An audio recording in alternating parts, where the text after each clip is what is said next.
Welcome, everyone. I am Kit Pogliano, Dean of Biological Sciences at UC San Diego. I'd like to thank all of you for joining us today for our special event in celebration of Earth Day.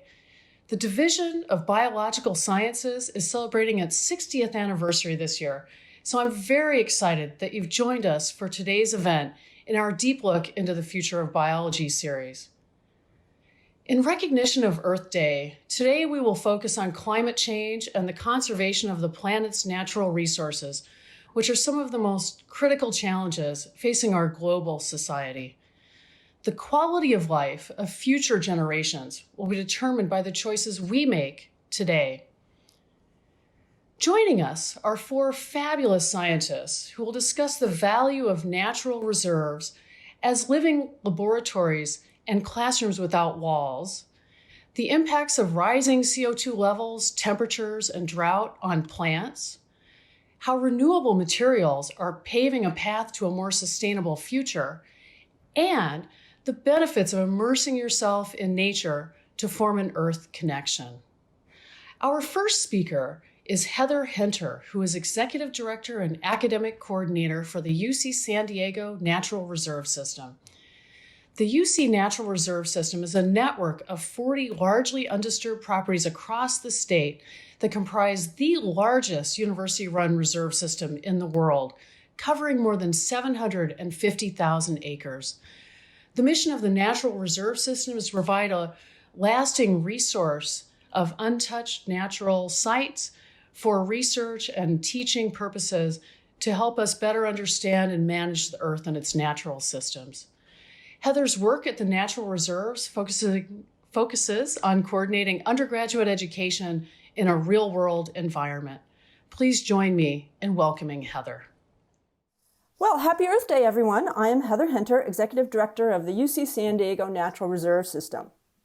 I'm going to talk to you today about an entire habitat that's facing extinction, and that is coastal wetlands. I'm going to tell you why I care and why I hope you'll care. I'm going to tell you a little about what we're going to do about it, what we're trying to do about it. So the Natural Reserve System is a network of 41 ecological reserves all over the state of California that are managed by the University of California. These are undeveloped wild lands that are essentially outdoor laboratories for researchers. They're classrooms without walls for students. And these reserves represent most of the major habitats in California. They're really a window into the history of California. So I'm going to tell you about one of our reserves, a wetland reserve, one of our most vulnerable reserves, and that is the Kendall Frost Marsh. So what is a wetland? Well, it's just an area that's covered with water part of the time. That could be part of the day, could be part of the year. In the case of a coastal wetland or a salt marsh, those two terms mean the same thing. They're covered with salt water, with the ocean water, and they're covered twice a day because of the tides. So the Kendall Frost Marsh is in the northeast corner of Mission Bay, the brown bit shown in this map. The first Europeans that explored the area called Mission Bay Bahia Falsa, or False Bay, probably because it was really too shallow to be a good port for large boats. So these photographs show Mission Bay over the last century.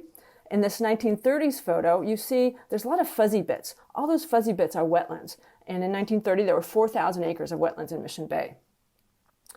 After World War II, the city of San Diego started to dredge Mission Bay to create an aquatic park that was deep enough for recreational boats. And this 2014 picture is essentially what Mission Bay looks like now. And you can see the fuzzy bits are only in the northeast corner. And this is Kendall Frost Marsh and adjacent city property. So what had been 4,000 acres of wetlands in 1930 has now been reduced to 40 acres, 1% of the original wetlands. So salt marshes are really extraordinary habitats. There's lots of reasons why. I'm going to give you just a couple of reasons why I think they're so extraordinary. First of all, they have organisms that are really weird and that can do things that other organisms in different habitats, other habitats can't really do. So one of these is this plant, perennial pickleweed. So salt marshes, as you can imagine, given that they're covered with salt water, are really salty habitats, and that's really rough for plants. And different species deal with this salt in different ways. Pickleweed is a salt accumulator. So what it does is it takes in this seawater and it concentrates it into a really salty brine. It stores this brine in vacuoles in the terminal ends of its segments. And then when those get filled with salt, they just turn red and die and fall off. Pickleweed was eaten by the kumei. It's also sort of a hipster dish in Europe right now. I had the experience one year before COVID. I was doing a lot of work in Kendall Frost, and I was, traipsing around the mud and the pickleweed. And then I went on vacation, and I sat down at a fancy restaurant in Ireland with my husband, and I was served pickleweed. I was a little taken aback by this, but it was actually pretty good and salty. So we also have an invasion of the body snatchers thing going on at Kendall Frost Marsh. So these snails in the top photograph are California horned snails. They're very common in Kendall Frost Marsh. They're parasitized by a trematode. And like the aliens in the invasion of the body snatchers, these parasites don't kill their host. In this case, they castrate them. They just eat the reproductive bits, and they leave everything else. So the snails continue to live and continue to be good hosts for the parasite, but they don't reproduce. These parasites also have weird, complex life histories. So they start in a snail host, and then they have to infect a specific species of fish host, and then a specific species of bird host before the parasites themselves can reproduce. Salt marshes also have a real superpower, and that is that they're huge carbon sequesters. So carbon sequestration is simply the capture and storing of carbon. And this is super important in our fight against climate change. Salt marshes actually sequester more carbon than a mature forest of the same size, the same area. How do they do this? Well, they're really productive. So plants grow a lot in salt marshes, and through photosynthesis, they take in a lot of carbon dioxide. So they're storing a lot of carbon, but then they die. And when they die, they get buried in the wet mud. And water holds a lot less oxygen than air, so the microbes that cause decomposition work very slowly in this wet mud, and so decomposition is very slow. So you can see one of the ways we study this is by looking at soil cores shown in these pictures. And in this picture of a soil core that's from Kendall Frost Marsh, taken a few months ago, you can see the top 15 or 20 centimeters is really packed with dead plants. So this is undecomposed organic matter, carbon that's being stored in the mud rather than in our atmosphere causing climate change. So one of the most sobering facts about salt marshes is that they're facing extinction due to sea level rise. People predict that salt marshes as an entire habitat will be completely gone from California and Oregon by the year 2100. And of course, with them will go all of the organisms that depend on salt marshes, like these already endangered ridgeways rails. So why are salt marshes so vulnerable to sea level rise? Well, this is an aerial photo of Kendall Frost Marsh, and you can see down here is Pacific Beach Drive, and this is Crown Point Drive. Kendall Frost is surrounded by development. So as the seas rise, Kendall Frost Marsh will have nowhere to go. Another threat that's facing Kendall Frost Marsh is that we think it's sinking. We don't have great data on this. We'd like to get better data. But this is Rose Creek. Rose Creek historically and currently was the major source of sediment and fresh water into the bay. But it's now separated from Kendall Frost Marsh by development. This happens to be an RV park called Campland. So this sediment is not going into the marsh. The good news, however, is that the city of San Diego is, as we speak, redesigning this whole northeast corner of Mission Bay. And we hope that in the final plans, they will reconnect Kendall Frost with Rose Creek, and it will again have a source of sediment. So what are we doing to help save wetlands? Well, we are using Kendall Frost Marsh for research, education, and outreach to both better understand how wetlands work and how best to manage wetlands in the face of sea level rise, and to engage the public to better steward and save this important resource and others like it. So I've already talked about research on carbon sequestration. There are also lots of opportunities for education at Kendall Frost Marsh, both university education and K through 12 education.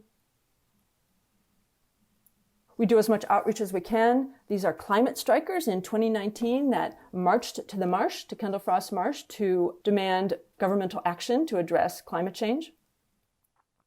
These are City College students volunteering at Kendall Frost Marsh doing bird education. These are elected officials speaking at Love Your Wetlands Day, our largest outreach event of the year that happens every February. This is Mayor Todd Gloria, Councilperson Jen Campbell, and Secretary of State Dr. Shirley Weber. So what I'm really most excited about right now is that we have just finished fundraising to build this new building, the Kendall Frost Field Station and Learning Center. And this building will really facilitate our ability to do the research, education, and outreach that I've just mentioned. There are a lot of cool things about this building. I'll just talk about one, and that is in the southeast corner of the building will be a large multi-purpose room. It'll have a big deck and big windows with a great view of the marsh, and it will be a very flexible space. It could be a workroom for researchers, it could be a classroom for students, it could be a gathering space for a public event. So we're excited about this building, and we're most excited about the programming that this building will allow. Thank you for your inspiring presentation, Heather. I am pleased to introduce our next speaker, Dr. Julian Schroeder. Julian is the Novartis Chair and Distinguished Professor in Cell and Developmental Biology. He is a pioneering scientist who has identified and characterized ion channels that play a critical role in mediating resistance to drought and stress. His recent research is focused on uncovering the fundamental mechanisms by which plants respond to and protect themselves from climate change-linked stresses. Julian has won many prominent awards and is a fellow of the American Association for the Advancement of Science and a member of both the U.S. National Academy of Sciences and the German National Academy of Sciences, Leopoldina. Please join me in welcoming Julian. Thank you all for joining us, and happy Earth Day. My name is Julian Schroeder. I'm a professor in the Division of Biological Sciences at UC San Diego. And I will be speaking about how plants are going to cope with climate change and why do we care. The major reason for climate change is the increase in greenhouse gases, as you see here, and the major greenhouse gas is carbon dioxide in the atmosphere that has been rising steeply in recent years and continues to rise. We are now at a CO2 concentration in the atmosphere that's 50% higher than pre-industrial revolution and higher than any time during human evolution. Now, today we're talking about plants, and plants love carbon dioxide. They use it as a fertilizer, you could say. And in fact, if we look at this redwood tree, the majority of the mass of this tree is carbon fixed from carbon dioxide from the atmosphere through photosynthesis. So if there's more CO2 in the atmosphere, should we expect that plants actually grow better because they have more CO2? And this study here looked at this through satellite imaging on a global scale. And what you could see is until the year 2000, we actually had an increase in greening of the planet, but that stopped in the year 2000 and is no longer the case. Why is that no longer the case? It's because we are now at a level of carbon dioxide already in the atmosphere, shown here, that is at a point where global temperatures are increasing. And if we stay on this trajectory without doing anything about it, by the end of the century, we'll have 8.5 degrees Celsius warmer temperatures average around the globe. And if you think 8.5 is not a lot, please remember that's 15 degrees Fahrenheit hotter. That's a very hot planet. Now, there are other scenarios where we're trying to sequester more carbon. Now, today we want to talk about plants and how are they going to deal with this. And the major issues here are heat stress and heat resistance, drought stress and drought resistance, water use efficiency. I'll be saying a few things about that. And then also something you may not have heard about as much, salinity stress. So for example, in California, in the Central Valley or Imperial County, when we grow crops, we irrigate them. And when you irrigate crops over time, you build up salt in the fields, as you can see in the image at the bottom right. Now, in California alone, salinity stress in agriculture causes losses of over $4 billion a year. And globally, that's a lot more. Let me tell you something briefly about our research on salinity stress before going on to drought and water use efficiency. Several years ago, we identified a mechanism using the lab plant Arabidopsis thaliana to look at this. So when you irrigate soils, you overaccumulate sodium in the soil, and when nutrients and water move up to the leaves, sodium is toxic to leaves. So we discovered a kind of sodium filter that removes the sodium from these nutrients and protects the leaves. Now, if this gene is mutated and no longer functional, you'll see these plants are very salt sensitive. Okay, that was very interesting, but it turns out that in wheat and rice, major quantitative trait loci that protect certain varieties of wheat and rice from salt use this exact mechanism that we discovered in Arabidopsis. So now with the knowledge of the gene and the molecular mechanisms, breeders are using molecular marker-assisted breeding in wheat and rice to improve commercial varieties, and scientists are looking at other plant species to determine if a similar sodium filter can be used in those species. Now, let's move on to the question of drought and heat. And this is just a quote from a recent study. Agriculture is predicted to be the most negatively impacted industry resulting from rising temperatures, drought, and the accompanying challenges. And we can also look at this on a global scale. We see here modeled agricultural losses for these major crops: corn, rice, wheat, and soy. And in the United States, we see an average countrywide loss of about 15%. And in countries close to the equator, those losses are even greater. So one question is, how much water do plants use? Well, agriculture uses about 70% of fresh water, human freshwater use on the planet. And in dry regions like California, that can be 80%, and more dry regions, even 90% of freshwater use. So why do plants need so much water?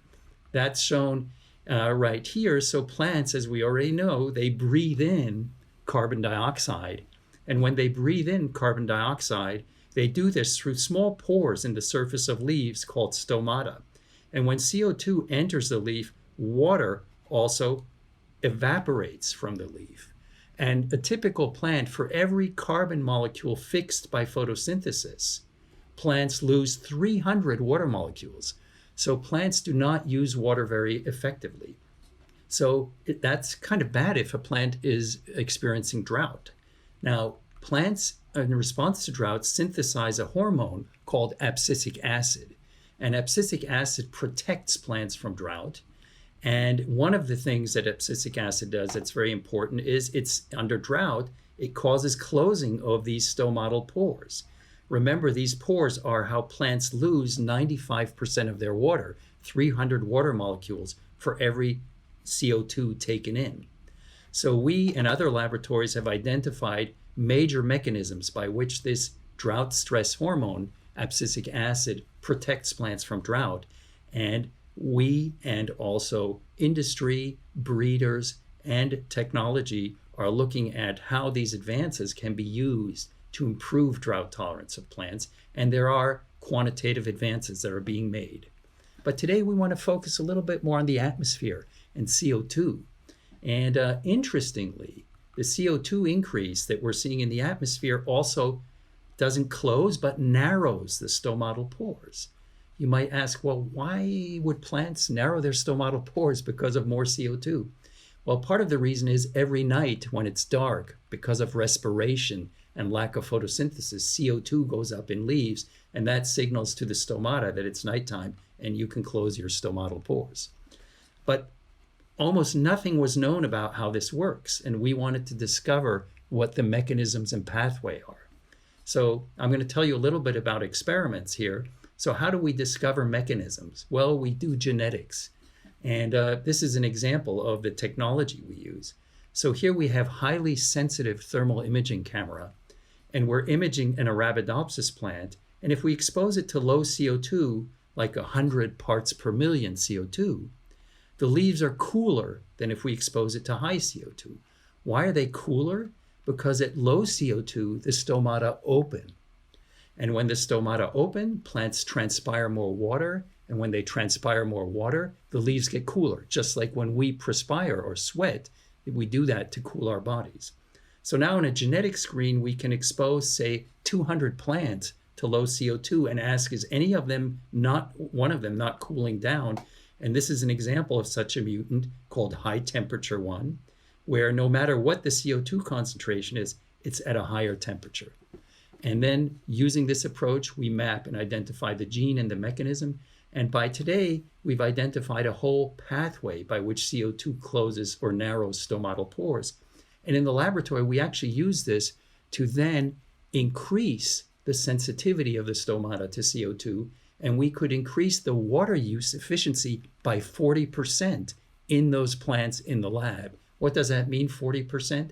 It means that for every CO2 the plant was taking in, rather than losing 300 water molecules, it was losing about 180 water molecules. Now that's interesting for agriculture, but it's also interesting for trees. If you think of recent forest fires and wildfires, we would like to have trees that fix carbon, that do their beautiful carbon capture, but don't dry out soils and are more water use efficient. So this kind of research on the long run could play an important role in that area as well. So just getting back to what I said earlier, these plants now can take in carbon dioxide, but lose less water in exchange by affecting how these stomata respond to CO2 themselves. Now, going back, obviously there's a lot of research to be done, and there's a lot of work being done also by breeders, given the advances in molecular marker-assisted breeding. And through the genomic revolution, breeders have completely new tools at their hands, and they can often use the genes and mechanisms we identify to then work in breeding as well as in genetic engineering. So understanding how plants can increase heat resistance is going to be incredibly important for the planet. Drought resistance, I explained to you water use efficiency and how that can be done, and of course salinity resistance. And I'd like to just end by showing you our team here pre-pandemic, and these are the people who are doing the hard work in the laboratory to advance our understanding of how plants respond to climate-linked stresses. And here are the names of the members of my laboratory, and many of them now have their own labs as shown in parentheses, and also our collaborators. So thank you very much for being here today. Thank you, Julian, for your exciting presentation. For our next speaker, I'm pleased to introduce Dr. Michael Burkart, Professor of Chemistry and Biochemistry in the Division of Physical Sciences here at UC San Diego.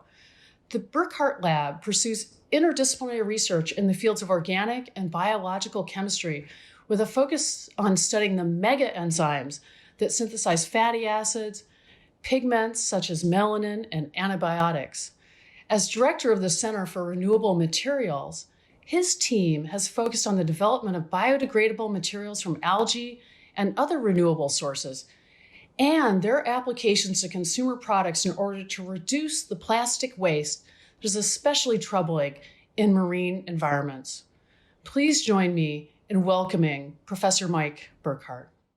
Hi, I'm Mike Burkart. I'm a professor of chemistry and biochemistry here at UC San Diego, and I am Associate Director of the Center for Algae Biotechnology and the Director of the Center for Renewable Materials. And I'm here to talk to you today about renewable and biodegradable plastics from algae. So we have a problem on our planet, and that is that it's covered in plastic trash. We're used to using plastic for all kinds of useful applications. The problem, however, is that plastic was so well made and designed that it lives forever, and it never degrades and really only falls apart into microplastics, which have become a big problem in our world's oceans.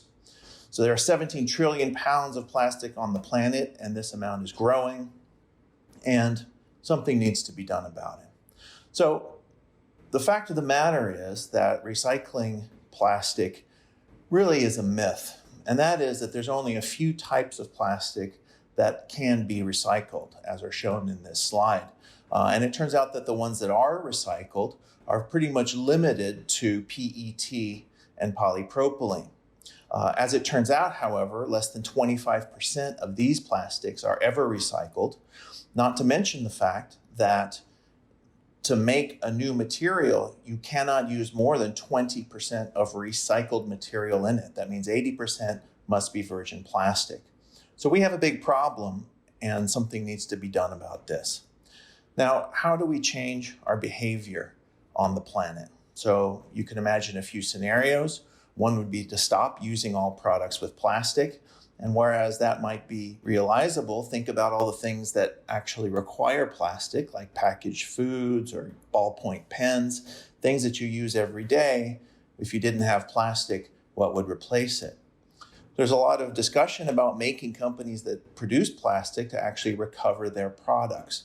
And that, of course, is going to be a very challenging thing to do, but it's definitely something that should be thought about. And finally, we can be thinking about developing new types of plastics that are biodegradable and that come from renewable sources, such that when they do biodegrade, we're not entering fossilized carbon into the atmosphere. And this last area that we think that we have an opportunity to make some really big achievements in. I'll remind you that most plastic comes from petroleum, and that is the petrochemicals that come from oil that is pulled out of the ground. And of course, 1.2 trillion gallons of petroleum are consumed every year. Only part of that is going into plastics. It turns out petroleum really is ancient algae. This is algae that millennia ago fell to the bottom of the ocean and were converted in heat and pressure into the petroleum that we mine out of the ground all the time. However, we believe that it's going to be possible to actually grow algae in real time to take up the CO2 that's in the atmosphere and convert that into biomolecules like fatty acids, isoprenoids, and carbohydrates, and that we can use our skills as chemists and biologists to take those materials and turn them in to new polymer replacements. And we think that we can use our science to achieve better materials.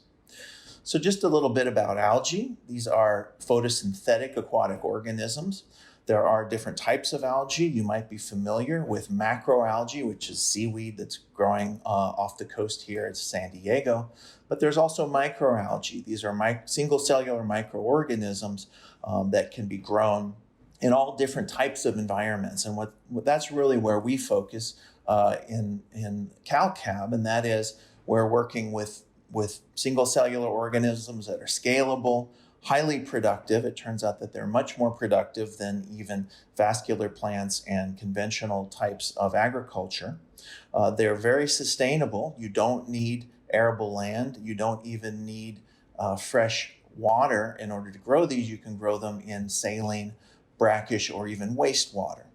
And we have the ability to edit the genomes of these organisms using the tools that we have of molecular biology. So there are a lot of real benefits in looking at algae as a potential source of biomanufacturing. And biomanufacturing is simply using living organisms to produce molecules that are important to us. Of course, agriculture we're already doing to make the food that we eat, but also algae as a type of agriculture and a good opportunity to use for biomanufacturing. So just a little bit about the California Center for Algae Biotechnology. This was founded back in 2008 as the San Diego Center for Algae Biotechnology. We quickly started gaining new faculty, not only here on campus, but also throughout the California area, and we became CalCab in 2013. And then we started pivoting away from petroleum into renewable materials, as I'll tell you in a little while. And the good news is that all along the way, the Department of Energy and the state of California have been supporting the research that we're doing. So when we started CalCab, one of the first things that we wanted to do was have a methodology to grow algae here on our campus and convert that. Originally, what our interest was to make biofuels. So we developed a cultivation strategy. Over on the left, you can see we use these hanging bags that we have in the greenhouse.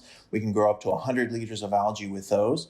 Outdoors, we have these circular, what we call mini ponds that can grow up to 800 liters.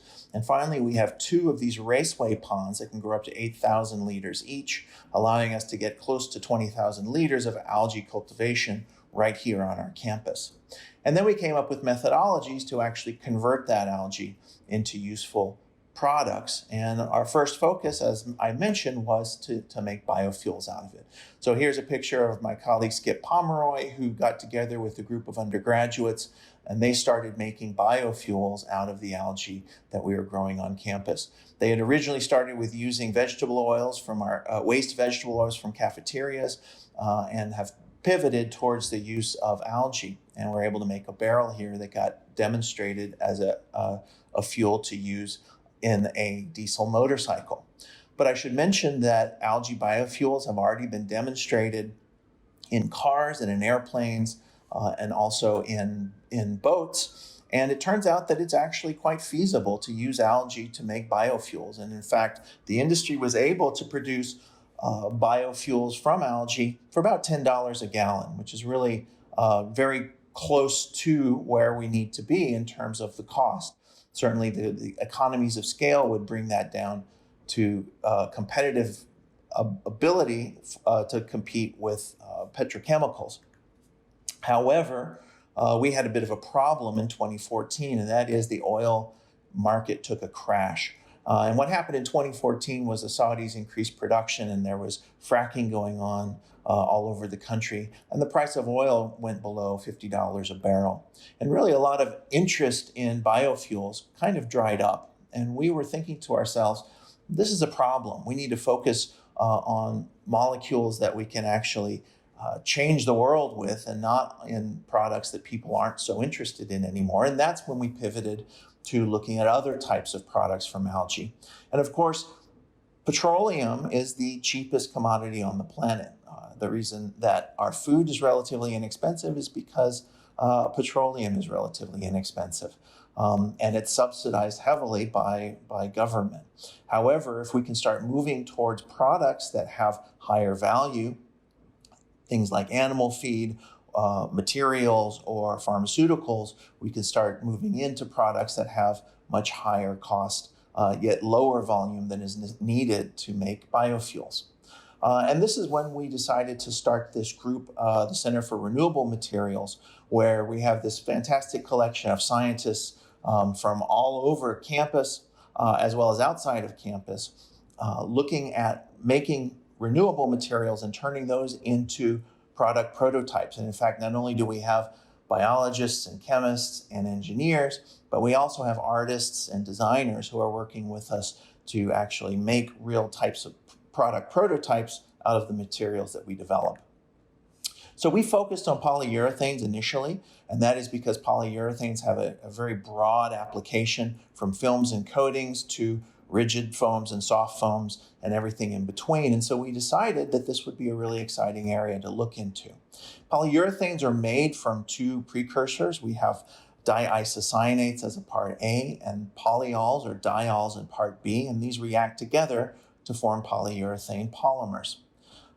And we started trying to see if we could replace these with renewable biomass. And so the first thing that we did in 2014 was take the algae oils, triacylglycerides. We converted those into epoxides using oxidation chemistry and opened those epoxides to make polyols.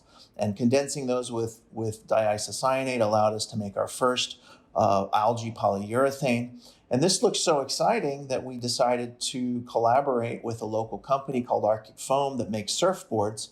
And together we went through a series of optimization of our materials to try to get materials that had performance enhanced characteristics. And at the end of the day, in 2015, we were able to make a surfboard from algae biomass. And this was really exciting. Over on the right, you can see our mayor at the time, Kevin Faulkner, with Rob Machado, who is a world-class surfer, and Steve Mayfield next to him. So this was really the kickoff of our materials project, and a really successful one because it got a lot of publicity. And then the next thing we knew, we were being contacted by shoe manufacturers saying, hey, can you make flexible foams as well? And that's when we started doing that. So to keep this fairly short, we take our algae biomass and purify the fatty acids out of it. And then we isolate the unsaturated fatty acids, in this case, palmitic acid, and ozonolize that with ozone to make a diacid azelaic acid. This azelaic acid can then be polymerized with renewable diols to make a polyol, and then we condense that with diisocyanate. And this was the first algae flexible polyurethane, and we made this a couple of years ago. And it had really nice properties, and we were able to show that we could make flexible polyurethanes from algae biomass. That's when we started moving towards the next challenge for us, and that was making isocyanates out of algae biomass. It turns out that renewable isocyanates simply do not exist. You cannot buy these. And so we actually demonstrated the first application of taking the diacids and making isocyanates out of them by using some clever flow chemistry. And here what we've done is we've used 3D printing to make these pumps that are syringe pumps out of 3D printed materials, and putting that all together using flow chemistry to make algae-based diisocyanates. This allows us now to get 100% renewable and over 50% algae content polymers. And perhaps as important to that is that these polymers are biodegradable. So it turns out that these are 100% renewable and 100% biodegradable. And in fact, we've been able to show that in compost and soil, these can completely degrade over the course of about 20 weeks. We've now started looking at those compost degradation studies, identifying the bacteria that are in them and sequencing the genes from those bacteria to identify the enzymes that are actually doing that biodegradation. And we're now working on a program where we can actually take those enzymes and use them in a recycling program, such that if someone is not going to treat their plastic product appropriately and it somehow gets into the ocean, it will slowly biodegrade. But alternatively, we can take that plastic, we can recycle it, and not just melt it and re-inject it, but actually depolymerize it down to the monomers and reuse them to make virgin polymers. And so this is what we call the bioloop, and this is an exciting new opportunity where these polymers not only are biodegradable, but are 100% recyclable. We are now working with shoe manufacturers to try to commercialize some of these products, and we're hoping for an initial launch of our flip-flops sometime next year. And I hope that I've been able to show you that we have really been able to take our skills with biology and chemistry here at UC San Diego and try to make products and solutions that will help the planet. Thank you very much for your attention. Thank you, Mike, for sharing your impactful research with us. I am pleased to introduce our final speaker, Dr. Carolyn Kurle. Carolyn is Associate Professor in Ecology, Behavior, and Evolution here at UC San Diego. Her research program uses chemical fingerprints to determine what animals eat and where they find their food to develop data-driven strategies for the conservation of endangered species and imperiled habitats.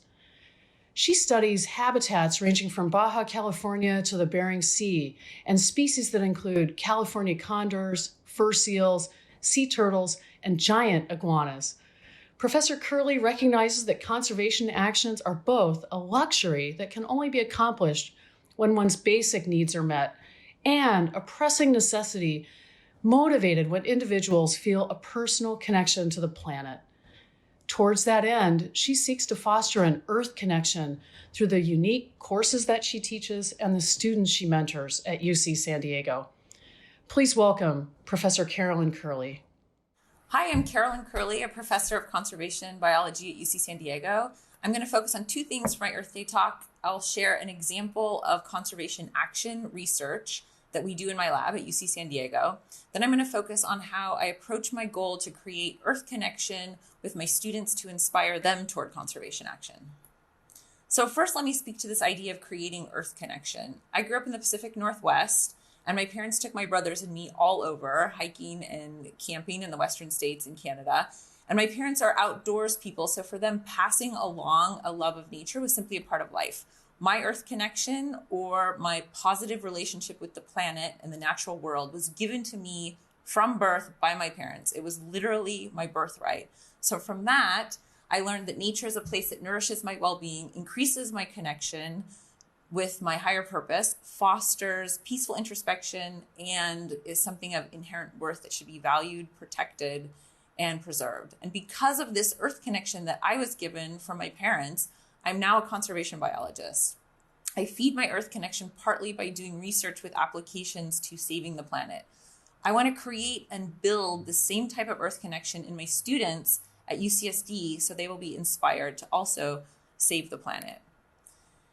So I mentioned that I feed my earth connection by doing research that leads to solving conservation problems. And one big conservation problem is invasive species on islands. Humans have been introducing species to islands for centuries, and rats are the most common invader. They frequently arrive with humans via ship traffic. And rats have been introduced to about 90% of the world's islands, and you can see that they're fairly ubiquitous on this map, with each red dot representing an island system that's been invaded by rats. Consequently, rats alone are responsible for about 40 to 60% of all bird and reptile extinctions, and the main mechanism for extinctions by rats is from direct predation, as seen here with a rat eating chicks from a New Zealand fantail bird nest. For my PhD work many years ago, I studied the impacts of invasive rats on the Aleutian Islands in Alaska, as seen in the top portion of this map. Rats have been introduced to about 17 of the islands in the chain, and I measured the effects of rats on the coastal ecosystems on these islands by comparing the community structure of the rocky intertidal on islands with rats and without rats.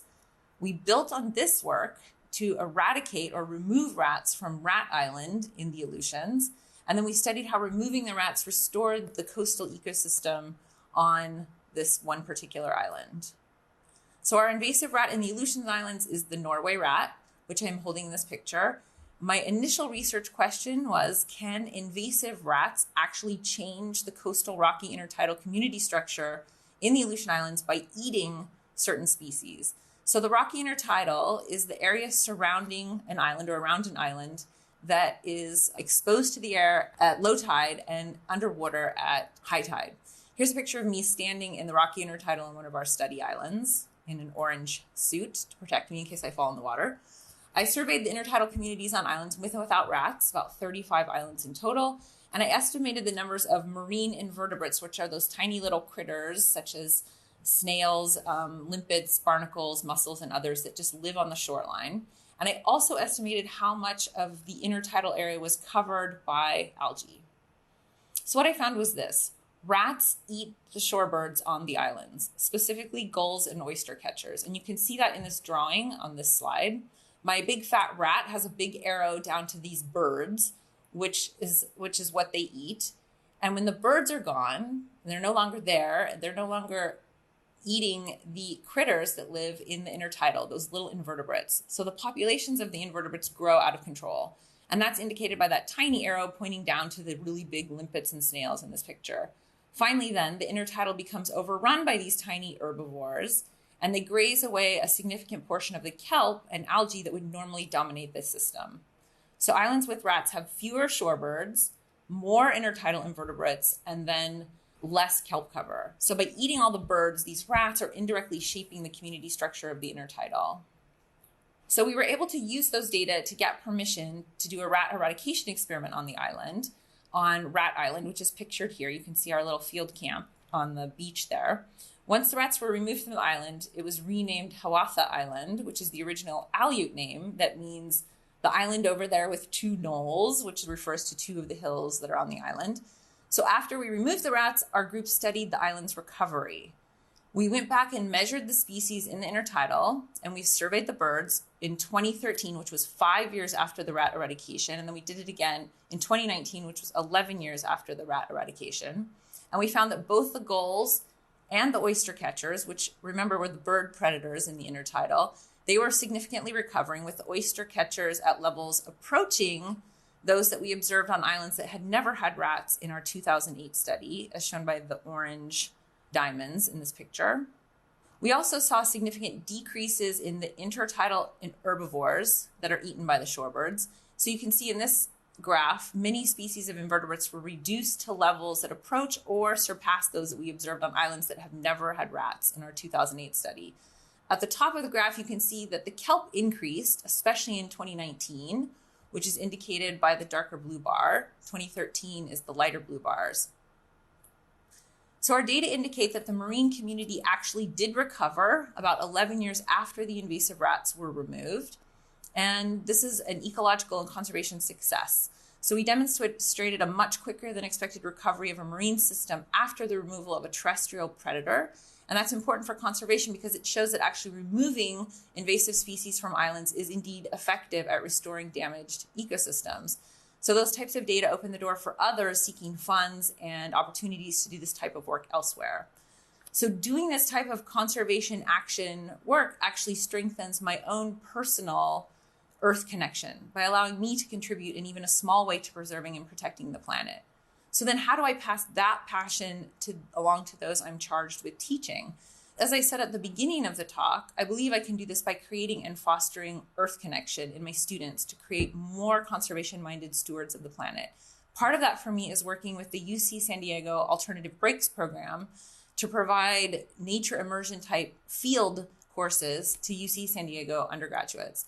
So we did this in Iceland in August of 2019 with two collaborators, Emily Louie of the Alternative Breaks program and Dr. Erla Ornolsdottir, the president of Hólar University in Iceland, where we stayed for part of our trip. Over half of the 15 UC San Diego undergraduates that came with us on this trip received significant financial aid from the Alternative Breaks program, and this allowed us to include non-affluent students in our field course. So aside from the scientific goals for this course, the most important part was to spend hours in nature, hopefully building up this Earth connection. So lots of data, such as those featured in Richard Love's book, The Last Child in the Woods, indicate that we as humans are calmer, we're happier, we're healthier, and we're more at peace and in touch with our intuition when we are in nature and in wild places. But most people don't take the time to be in nature, or they don't seek it out, or they don't know the kind of calm and ease we as humans can experience by immersion in wild places, or they simply don't have the opportunity to be in nature. So as a conservation biologist, it's my mandate to help others to discover the importance of connecting to nature so they will be more inspired to take conservation action. It's easy to do that on these types of field trips that I spoke of in Iceland, but we also want to be able to do that in the classroom. And when I am in the classroom, I try to foster this as well. I do this by sharing examples to illustrate ecology, evolution, and conservation biology concepts from my own or my friends' field research. So here I am teaching in the classroom at UC San Diego. This is a slide from one of my lectures. And you can see that I show photos of myself and my colleagues in these wild places, working in these field sites. And I hope to open the door then to my students' own desire to explore and protect and learn the natural world. I'm hoping to actually inspire their Earth connection by showing them lots and lots of pictures of myself and my colleagues out in the field. So I drag my son, Jeremiah, all over hiking, and he's lucky to have a mom who helps him learn and develop his own Earth connection. It's his birthright as it was mine. And I want to create that for all of my UCSD students. So I imagine what they will be inspired to accomplish if they develop an Earth connection during their time at UC San Diego, even if it means they don't use a plastic straw, or maybe they start carrying a metal water bottle instead of using a disposable plastic one. Anything, any small thing is enough. I figure one tiny step at a time, one Earth connection at a time, we can start to create these better stewards of the planet. And then we can inspire them to be the future conservationists who will take over when my colleagues and myself are no longer doing this work. Thank you so much for listening to our talks today. Wonderful. Thank you, Professor Kurle, for your inspiring presentation. And thank you to all of our panelists today for this really fabulous celebration of Earth Day. It's truly inspiring to hear what each and every one of you are doing to help us protect the planet and move towards a more sustainable future. So I wanted to start with Professor Burkart.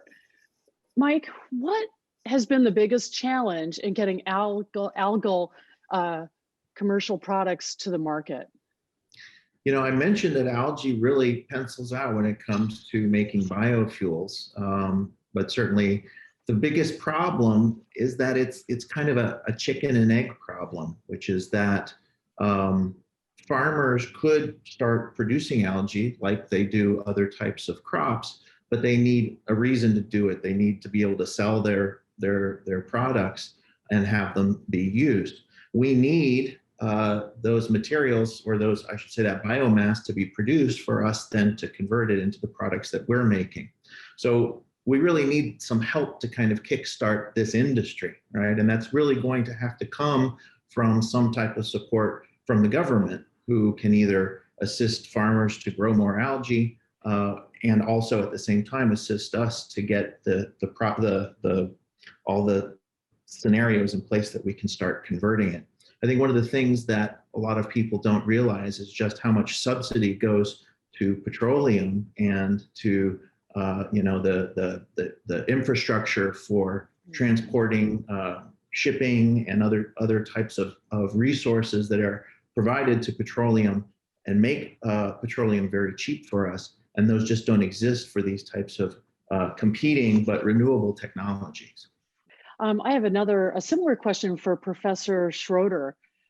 Julian, what will it take to get these traits into commercially viable or commercial products or plants that are agriculturally important? And are you working on that, thinking about it, or what do you envision for the future? So that depends on the trait. Many of the traits I spoke about are actually traits that plants have within their genome. And so we have entered an era of advanced genomics where, let's say you take a corn, a maize plant, corn. There are wild relatives to the commercial corn that might have traits that give you enhanced resilience to climate-linked stresses. But that wild corn obviously doesn't produce a nice corn cob with sweet corn that consumers would want to use. But through the genomics revolution, it's becoming possible to not only identify the genes, but to use molecular marker enhanced breeding.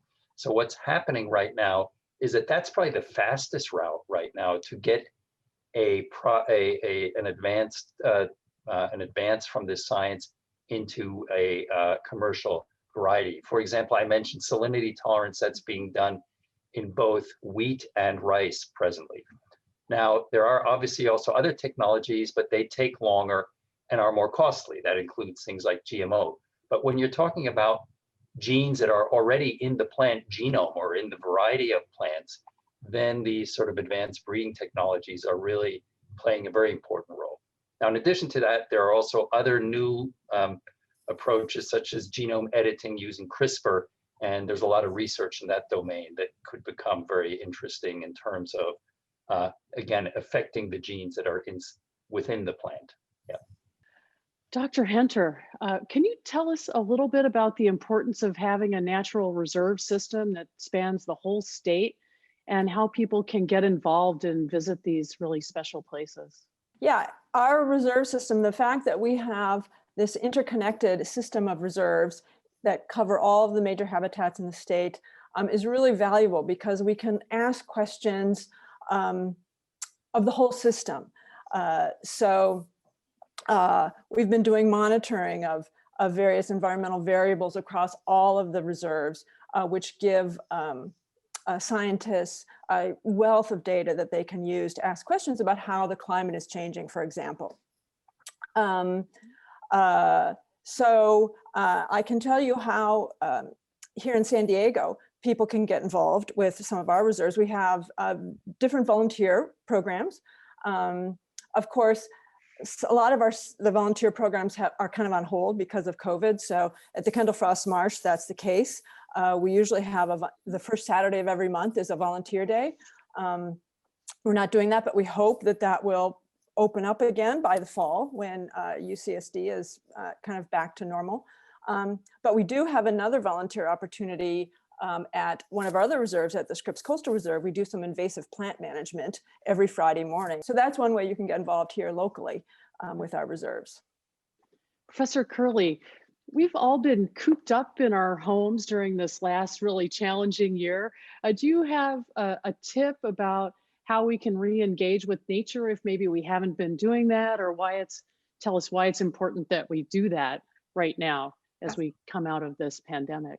Absolutely. Before I answer that question, I have to give another plug to the reserve system. I've taught classes in the reserve system. It's a really great way for us as UC professors to bring students into field locations in a pretty easy way.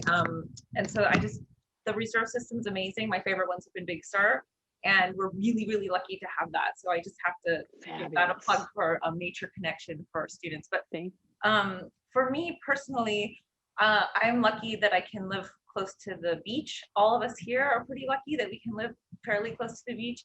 And so in my experience, you can get a daily connection to nature very simply by walking out your door. Like almost all of us in this really nice area of the planet have some access to nature, whether it's walking around our neighborhood and looking for a park, or the trees that your neighbors grow, or walking down to the beach, or driving down to the beach, or however you get there.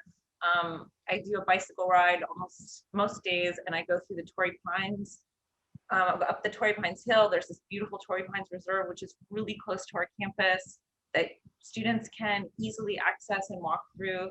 There's many ways that you can reconnect with nature, even if that's just sitting in your backyard or sitting on your balcony, or however you can grow a green plant, and that could take you into a green space that's connected to nature. Anything that's alive and living that you can connect with is creating and forging a connection with nature. Even if it's sitting on your front porch and watching the birds that fly by and fly up and down, or planting milkweed in your garden so that butterflies will land there. Anything, these tiny, tiny things you can do are sometimes just enough to get a little bit of your connection.